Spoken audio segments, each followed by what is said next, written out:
बच्चों, आज हम टाइप नंबर 3 करेंगे, चैप्टर नंबर 3 का। कल मैंने आपको ग्राफ बनाना सिखाया था। अब कभी कभी क्वेश्चन इस तरह से आ जाता है कि ग्राफ नहीं बनाना, without drawing the graph find what type of solution of the giving equation is here. मतलब क्या है कि किस तरह का सॉल्यूशन हमें मिलेगा, किस तरह की लाइन मिलेंगी, वो सॉल्यूशन हमारा कंसिस्टेंट होगा, इनकंसिस्टेंट होगा, इस तरह के क्वेश्चन और पूछता है वो। ठीक है बेटा, तो लगभग इस टाइप नंबर 3 से लगभग 60% चांस है एग्जाम में क्वेश्चन आने के। और क्योंकि अब क्वेश्चन हमारे 20 हो गए हैं, 1 मार्क्स वाले क्वेश्चन, इसलिए ये मान के चलिए आप 100% इस कंसेप्ट से क्वेश्चन आपका आएगा।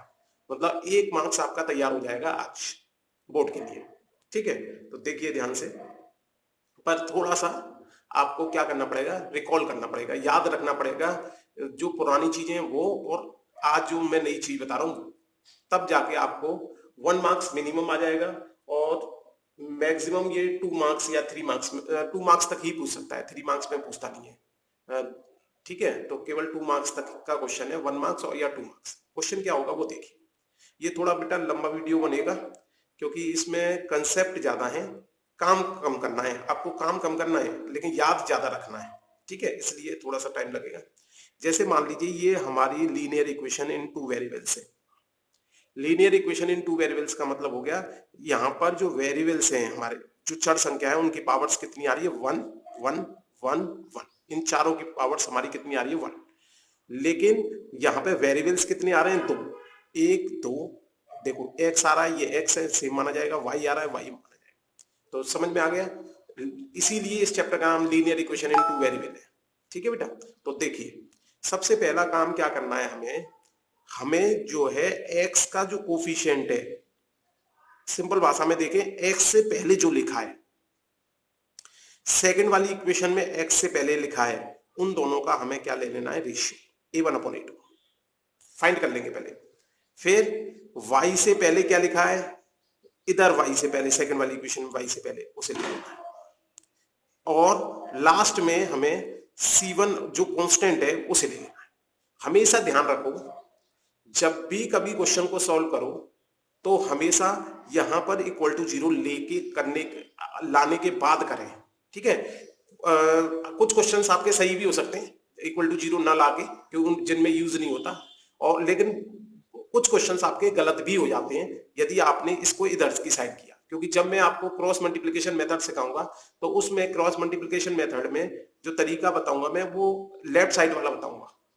ठीक है, तो इसलिए अभी से हम क्या कंसेप्ट बनाते हैं कि हमेशा जब भी हम सॉल्व करेंगे, कुछ भी पूछे हो, हम सबसे पहले इक्वेशन में क्या होगा, जो कांस्टेंट टर्म होगा उसे कहां पर ले आएंगे, एलएचएस में।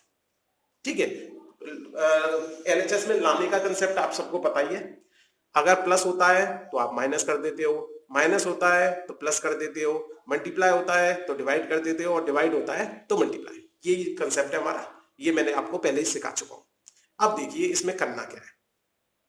सबसे पहले हमें क्या करना है क्वेश्चन के अंदर, कि हमें क्या है, a1/a2 b1/b2 c1/c2 की वैल्यू निकाल लेनी है।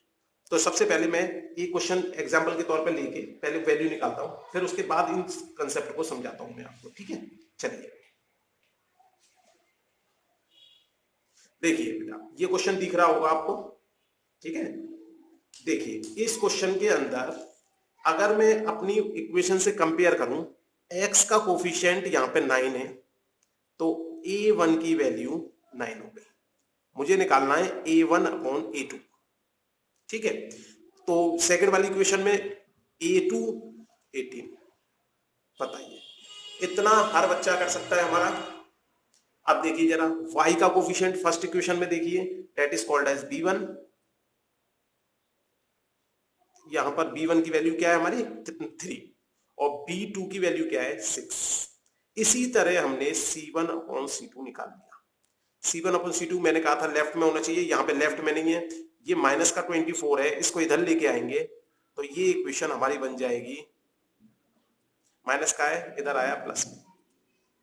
ठीक है, तो इसलिए सी गलत हो जाता हमारा, हम यहाँ पे 12 और -24 लिखते, जबकि अब यहाँ पे क्या आएगा 12 और ये आएगा मेरा 24, ठीक है, प्लस का, ये गलती हो जाती नहीं हो जाती, इसलिए हमेशा लेफ्ट में लिखेगा।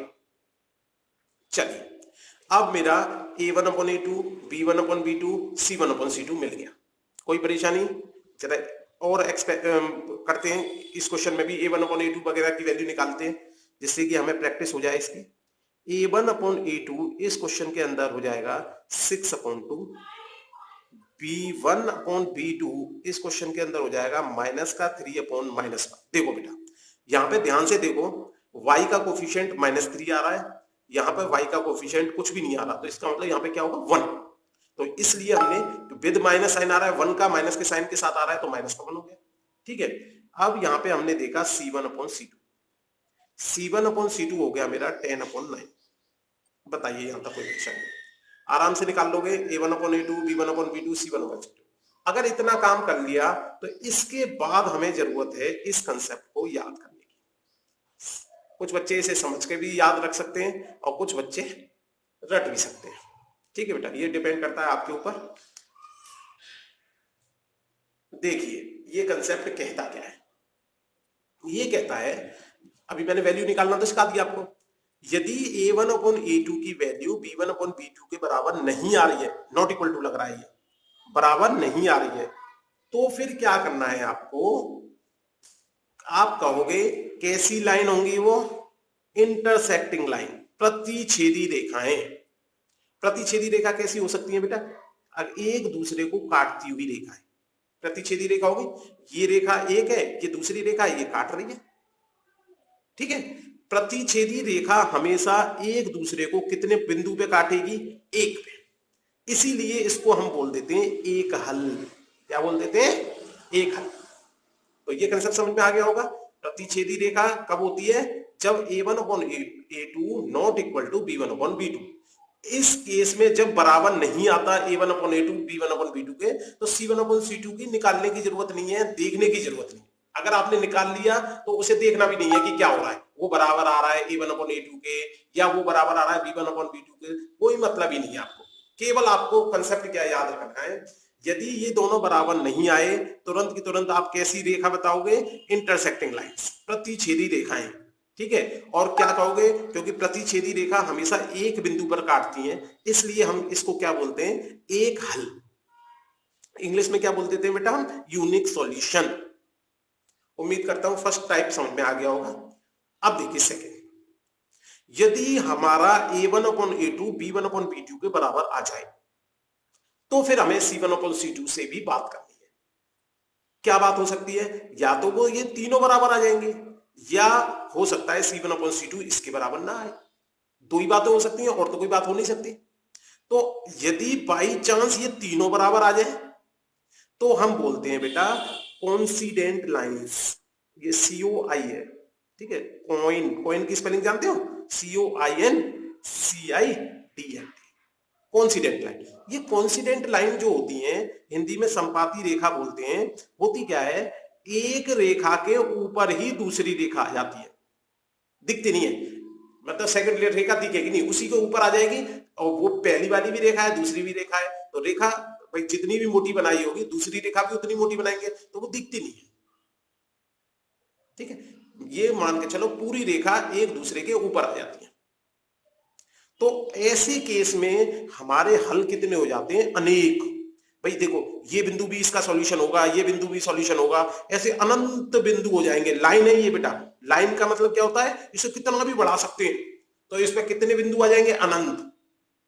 ये भी लाइन थी, इसको बढ़ाएंगे तो ये और कहीं नहीं काट सकती, भाई इसे बढ़ाते जाओ, इधर बढ़ा दो, इधर बढ़ा दो, इसे इधर बढ़ा दो, लेकिन काटेगी नहीं एक दूसरे को, केवल एक बिंदु पे काट गई।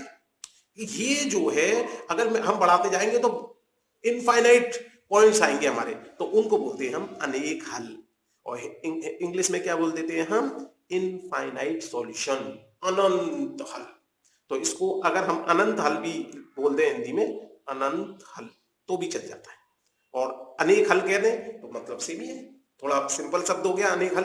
अनेक से ये लग रहा है ना बहुत सारे, तो वही अनेक हल, ठीक है बेटा। तो याद रखोगे यदि तीनों बराबर हो जाएं तो कैसी रेखा आती है हमारी? संपाती। और संपाती रेखा के कितने सॉल्यूशन होते हैं? अनंत हल। ठीक है। अब देखिए, यदि बाई चांस a1/a2 b1/b2 तो बराबर आ जाए, पर c1/c2 बराबर ना आए, तब हमारी कैसी रेखा हो जाएगी? Parallel lines. पैरेलल लाइंस कैसी होती हैं? ये रेखा इस रेखा के पैरेलल है। अगर मैं इस रेखा को कहीं भी बढ़ाता जाऊं, इस रेखा को कहीं भी बढ़ाता जाऊं, इसको कहीं बढ़ाऊं, तो ये आपस में कभी नहीं काटेंगी। ये मान के चला जाता है कि हो सकता है इनफाइनाइट पे काट दे। तो हम तो ये कह रहे हैं इनफाइनाइट तक, इनफाइनाइट से पहले तक ये आपस में एक दूसरे को नहीं काटेंगे। ठीक है बेटा। तो इसलिए हम इनको बोलते हैं पैरेलल लाइन। जैसे आपने इसका एग्जाम्पल देखा होगा, ट्रेन की जो पटरियां होती हैं एक दूसरे के पैरेलल लाइंस चलती है। ठीक है बेटा, तो ध्यान रखेंगे। तो अगर ऐसी कंडीशन आती है, फर्स्ट टू तो सेम आ रहा है, a1/a2 b1/b2 के बराबर आ रहा है, पर c1/c2 बराबर नहीं आ रहा, तो हम कैसी लाइन बोलेंगे? समांतर रेखाएं। और हल कैसा होगा? वो कोई हल नहीं। जब ये एक दूसरे को काट ही नहीं रहे तो हल ही नहीं है। देख बेटा, यहां पे एक बिंदु पर काट रहे थे तो इसलिए मैंने क्या बोल दिया इसको? एक हल। यहां अनंत बिंदुओं पे काट रहे, काट ही रहे, जब एक दूसरे के ऊपर है तो इसलिए मैंने बोल दिया अनंत हल। अब यहां पे काट ही नहीं रहे तो क्या बोल दिया मैंने? कोई हल नहीं। तो आसान है, हिंदी बहुत आसान है इसमें। ठीक है, याद रखोगे। इंग्लिश वाले क्या बोल देंगे? नो सॉल्यूशन, कोई सॉल्यूशन है ही नहीं। कंसेप्ट समझ में आ गया अच्छी तरह। अब इसके बाद एक नया कंसेप्ट और आता है बेटा, एक शब्द आता है हमारा कोइंसिडेंट और इनकोइंसिडेंट। देखो जरा इसे और समझो, ये लिखा हुआ है, एक मिनट में पेज निकाल देता हूं, यहां से दिख जाए। देखिए दिख रहा है ये वाला? हाँ, देखिए एक होता है, हिंदी में बोलते हैं संगत और इंग्लिश में बोलते हैं कंसिस्टेंट, और इनकंसिस्टेंट को बोलते हैं असंगत। लिख देता हूं मैं दोबारा, असंगत। ठीक है बेटा, ये कैसी लाइंस होती हैं हमारी? कॉन्सिडेंट लाइन वो लाइंस होती हैं जिनका सॉल्यूशन मिल जाता है। अब देखो, पहले केस में सॉल्यूशन मिल गया था, दूसरे केस में भी सॉल्यूशन मिला। भाई यहां पे एक सॉल्यूशन मिला, यहां पे अनंत सॉल्यूशन मिल गए। इस केस में कोई हल नहीं मिला, इसलिए इसको हम बोल देते हैं इनकॉन्सिडेंट, इनकंसिस्टेंट, इनकंसिस्टेंट। तो समझ में आ गई? जब कुछ भी हल मिल जाए, चाहे एक हल मिल जाए चाहे अनंत हल मिल जाए, तो कंसिस्टेंट। यदि एक भी हल ना मिले तो इनकंसिस्टेंट। तो ऐसे याद कर सकते हैं, यदि a1/a2 not equal to b1/b2 आ जाए तब भी कंसिस्टेंट। जब a1/a2 equal to b1/b2 equal to c1/c2 तीनों बराबर आ जाए तब भी संगत, कंसिस्टेंट। लेकिन यदि दो बराबर और तीसरा बराबर नहीं तो हम बोल देते हैं असंगत, इनकंसिस्टेंट। तो इस टॉपिक तक हमने 5 टाइप पढ़ लिए। इंटरसेक्टिंग लाइन कौन सी होती हैं? जो एक दूसरे को काटती हैं, कितने बिंदु पर? एक बिंदु पर। संपाती रेखा कितनी कौन सी होती हैं? जो एक दूसरे के ऊपर आती हैं, कितने बिंदुओं पर काटती हैं? अनंत। फिर तीसरी टाइप की हमारी होती हैं समांतर रेखाएं। समांतर रेखाएं कौन सी होती हैं? जो एक दूसरे को कभी नहीं काटती। ठीक है, यहां तक ये बात समझ में आ गई। अब इसी को देखकर हमें पता पड़ रहा है इसका कितना सॉल्यूशन होगा? एक। इसी को देख के पता पड़ रहा है इसके कितने सॉल्यूशन होंगे? अनंत। इसको देख के पता पड़ रहा है इसका सॉल्यूशन कितने होंगे? एक भी नहीं। तो ये तीनों चीज तो हमारी केवल इस बात से ही याद हो गई। 3 चीज ये हो गई, 2 चीज ये याद करनी है आपको। कंसिस्टेंट के का मतलब होता है जिसका हल हो। तो हल किस किस का है? पहले और दूसरे केस में हल मिल रहा है। इनकंसिस्टेंट का मतलब जिसका हल ना हो। हल नहीं है, किसका नहीं है? तीसरे वाले केस का, जब a1/a2 b1/b2 के तो बराबर हो और c1/c2 के बराबर नहीं हो। उम्मीद करता हूं बात समझ में आ गई होगी।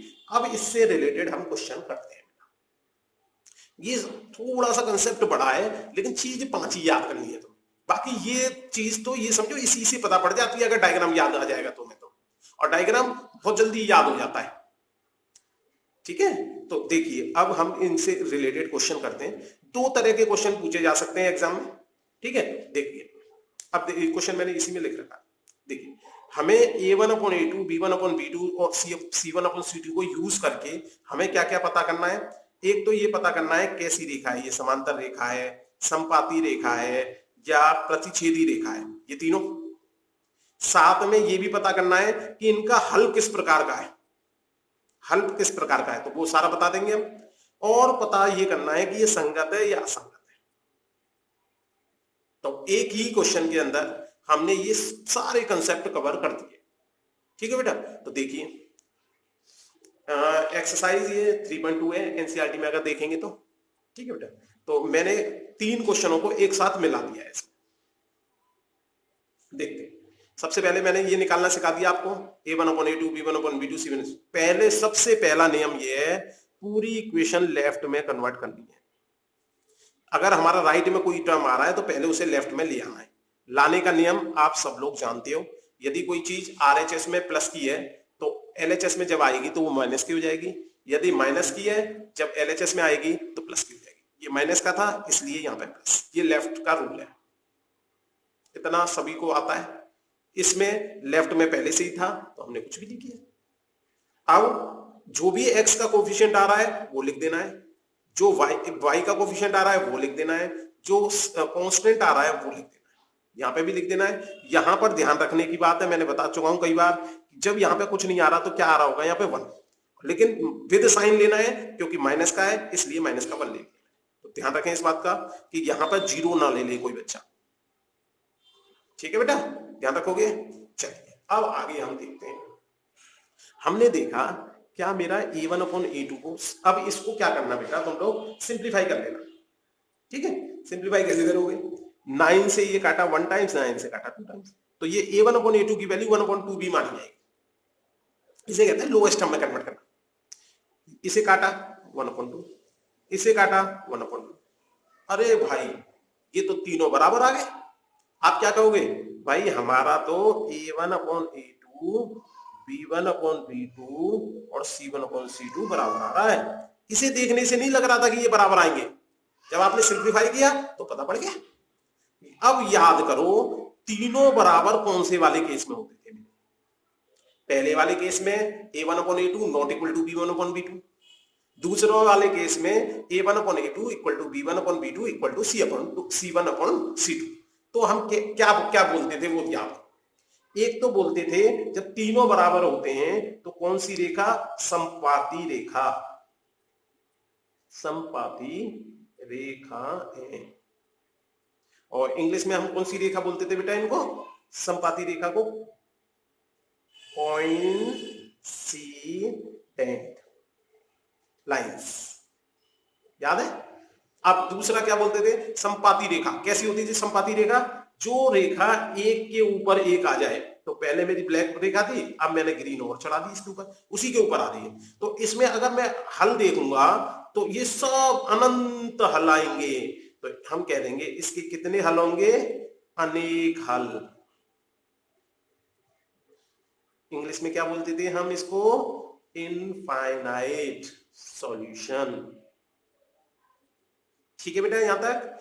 तीसरी बात, अब हमें ये बताना है ये संगत में आएगी कि असंगत में आएगी, कौन से डेंट में आएगी या इनकंसिस्टेंट में आएगी, कंसिस्टेंट में आएगी या इनकंसिस्टेंट में आएगी।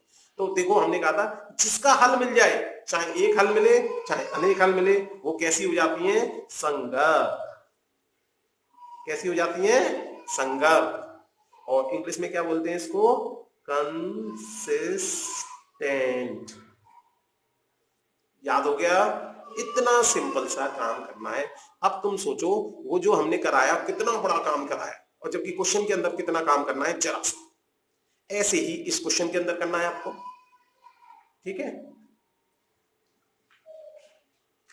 अब आते हैं हम क्वेश्चन नंबर 2, किस तरह का आ सकता है इसमें। देखिए बेटा क्वेश्चन नंबर 2 कैसा आ सकता है, वो कभी कभी क्या कहता है, कभी कभी नहीं, ज्यादातर इसी तरह का क्वेश्चन आता है। ये मान लीजिए k की वैल्यू निकलवाता है वो।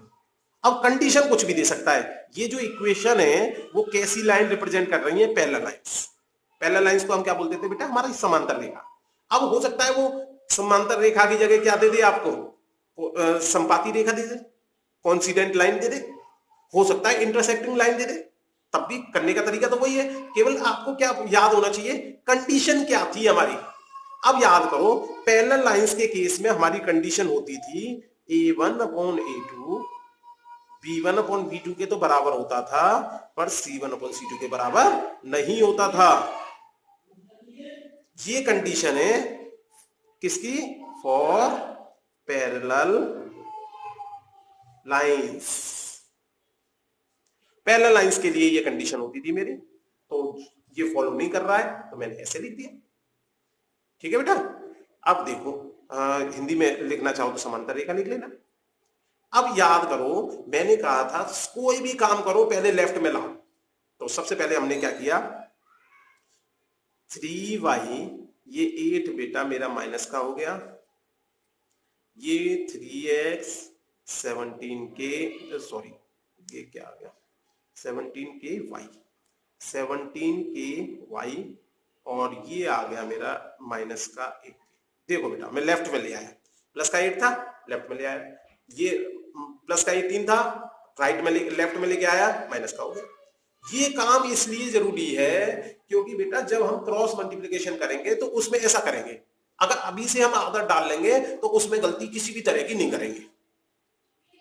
आगे समझे? तो इसलिए मैं हमेशा यही करता हूं, हर बच्चे को यही सिखाता हूं कि भैया पहले लेफ्ट में ले आओ, जिससे कि जब भी क्रॉस मल्टीप्लिकेशन में करें तो वहां पे भूले नहीं बच्चा कोई भी मेरा।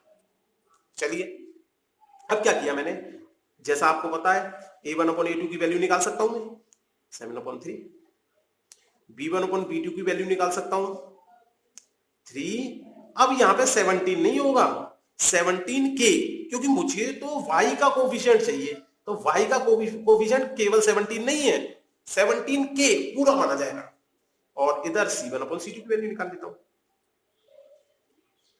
अब मैंने तुम्हें याद कराया था एक प्लस माइनस वाला वीडियो दिया था मैंने, तो इंटीजर्स के बीच में प्लस करना, माइनस करना, मल्टीप्लाई करना, डिवाइड करना। ठीक है, एक वीडियो बनाया था। अभी अगर किसी बच्चे ने वो प्लस माइनस वाला वीडियो नहीं देखा है तो इस वीडियो के लास्ट में मैं उसे लिंक कर दूंगा, उस पर जैसे ही आप क्लिक करोगे तो प्लस माइनस वाला वीडियो देख लेंगे।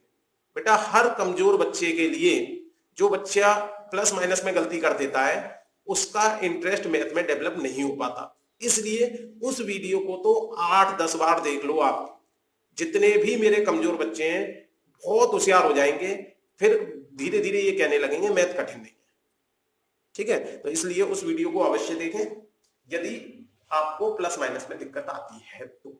नहीं आती फिर तो कोई जरूरत नहीं है। ठीक है, तो यहां मैंने बताया था मल्टीप्लाई और डिवाइड का मेरा एक नियम काम करता है। यदि दो संख्याओं के बीच में मल्टीप्लाई कर रहे हैं और उनमें दोनों ही पॉजिटिव हैं तो आंसर पॉजिटिव आएगा, दोनों ही नेगेटिव हैं तो आंसर पॉजिटिव आएगा। यदि उनमें से कोई एक संख्या पॉजिटिव और एक नेगेटिव है, चाहे बड़ी कोई सी भी हो, तो हमारा आंसर क्या आएगा? नेगेटिव। तो यहां पर हमारी क्योंकि दो संख्या है पॉजिटिव है और नेगेटिव है, तो इसलिए हमारा आंसर क्या आएगा यहाँ पे? पॉजिटिव। तो ये बन जाएगा हमारा 8/80। अभी इसको लोएस्ट टर्म में कन्वर्ट कर सकते हैं 4, दिस इज 9।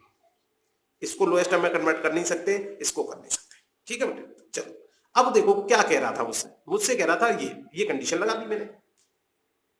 देखिए मैंने लिखा ये वाली कंडीशन, इस कंडीशन को मैं दोबारा लिख के दिखाऊंगा भाई, a1/a2 b1/b2 not equal to c1/c2।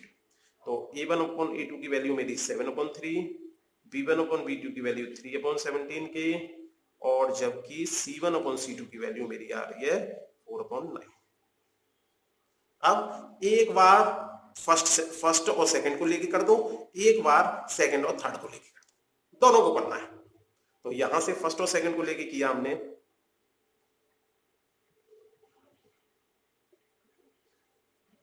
और एक देखिए मैं इसे सिंप्लीफाई कर देता हूं। क्रॉस मल्टीप्लाई करना हमको आता ही है, 17 का 7 से मल्टीप्लाई करेंगे तो ये आ जाएगा हमारा 119k, और ये हो गया 3 3 जा 9। यहां मल्टीप्लाई हो रहा है तो यहां जाके डिवाइड हो जाएगा। ये मेरी k की वैल्यू। सेकंड, यदि मैं 3/17 के सेकंड और थर्ड को लेके चलूं तो भी k की वैल्यू आएगी, लेकिन ये इक्वल टू में आ रही है, वो नॉट इक्वल टू में आएगी। तो यहां पे ये बन जाएगी 68k, नॉट इक्वल टू ही लगाना है, फिर ये नहीं कि इक्वल टू बना दो, फिर k नॉट इक्वल टू 27/16। अगर कट रहा हो तो काट देना है, नहीं कट रहा है तो वही। उम्मीद करता हूँ बात समझ में आ गई होगी। छोड़ना नहीं है, पहले फर्स्ट और सेकंड को ले लो, फिर एक बार सेकंड और थर्ड को ले लो। और लेना हमेशा ध्यान रखो, 3 कंसेप्ट बन सकते थे इसमें। मैं फर्स्ट और सेकंड ले लेता, एक बार मैंने सेकंड और थर्ड ले लिया, और एक बार मैंने फर्स्ट और थर्ड ले लिया। तो ध्यान रखो, जिसके साथ के आ रहा हो उसे तो लेना ही लेना है आपको, जब तक के की वैल्यू निकलेगी। तो यहाँ पे के हमारा सेकंड के साथ आ रहा था, इसलिए सेकंड को मैंने फर्स्ट के साथ और सेकंड को थर्ड के साथ ले लिया। यदि बाई चांस के हमारा फर्स्ट के साथ आ रहा होता तो फर्स्ट को सेकंड के साथ तो लेना ही लेना है, फर्स्ट को थर्ड के साथ और ले लेता मैं। तो ध्यान रखें इस वाले कंसेप्ट को भी, ठीक है बेटा, याद रखोगे। अब होमवर्क नोट करिए अपना, ले लीजिए, स्क्रीनशॉट ले लीजिए, ठीक है। इस क्वेश्चन के अंदर मैंने हिंदी में नहीं लिखा बेटा, तो इसलिए ध्यान रखें, सब कुछ निकालना है आपको। संगत असंगत भी बताना है, कंसिस्टेंट इनकंसिस्टेंट भी बताना है, टाइप ऑफ सॉल्यूशन बताना है। टाइप ऑफ सॉल्यूशन मतलब यूनिक सॉल्यूशन है, वन सॉल्यूशन, एक हल है, अनेक हल है, या कोई भी हल नहीं है, ठीक है। और ये भी बताना है आपको, क्या एक दूसरे को काट रही है प्रतिच्छेदी रेखा है, या संपाती रेखा है, या हमारी समांतर रेखा है। तो ऐसे घबराओ नहीं कि भाई क्वेश्चन आपने हिंदी में लिखा ही नहीं इसको। तो भाई ये सारे शब्द तो मैंने तो आपको बता ही दिए। पैरेलल लाइंस का मतलब क्या होता है हमारा, समांतर रेखाएं। कोइंसिडेंट लाइन का मतलब क्या होता है, संपाती रेखाएं। इंटरसेक्टिंग लाइन का क्या मतलब होता है, प्रतिच्छेदी रेखाएं। सॉल्यूशन कितने प्रकार के थे, 3 प्रकार के, एक हल, अनेक हल और कोई हल नहीं, उन्हीं में से कोई एक बनेगा। और कंसिस्टेंट और इनकंसिस्टेंट, कंसिस्टेंट संगत वाले और इनकंसिस्टेंट असंगत वाले। कंसिस्टेंट के अंदर वो आते हैं जिनका कोई ना कोई हल हो, चाहे एक हल हो चाहे अनेक हल हो। इनकंसिस्टेंट के अंदर वो आते हैं जिनका कोई हल नहीं हो। तो हमने देखा कि बेटा 2 तरह के क्वेश्चन किए हमने इस टॉपिक में। आप एग्जाम वो करना घर पे जाके, और इसके बाद आपका 100% 1 मार्क्स और 2 मार्क्स आपका तैयार हो जाएगा बोर्ड के लिए, ठीक है बेटा। Thank you.